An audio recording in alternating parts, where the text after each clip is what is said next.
You see the effects of the Tory cuts everywhere.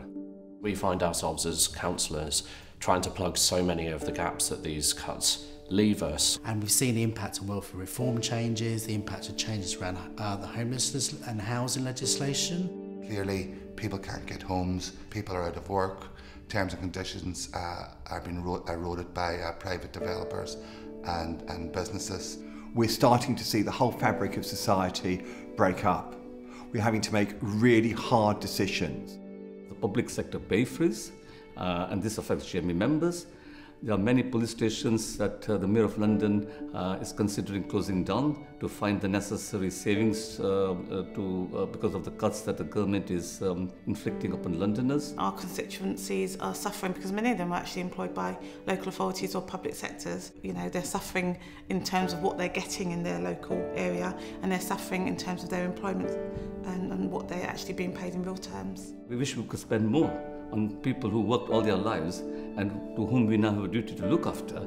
They've paid their taxes, and yet Tory cuts mean that adult social care budget is stretched to the limit. You have to question how long it's actually going to be sustainable for us to even run local government at all. That's not a situation that we should be in.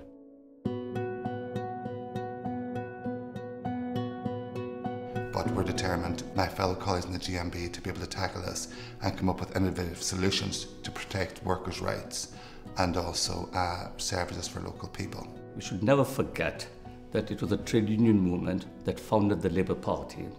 And the whole idea was that working people had a political voice. I became a councillor because I wanted to represent my local community. For me, could I make a difference in the local area? And I thought, well, if I can do that, and I'm positioned to do that, then that's why I'd want to stand up and be counted.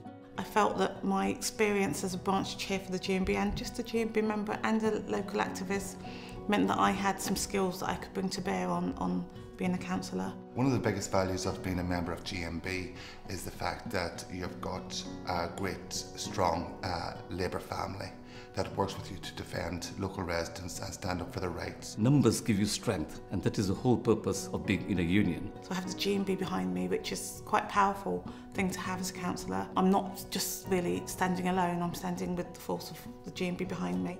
Councillors and trade unions working together can actually achieve a real difference in their local area.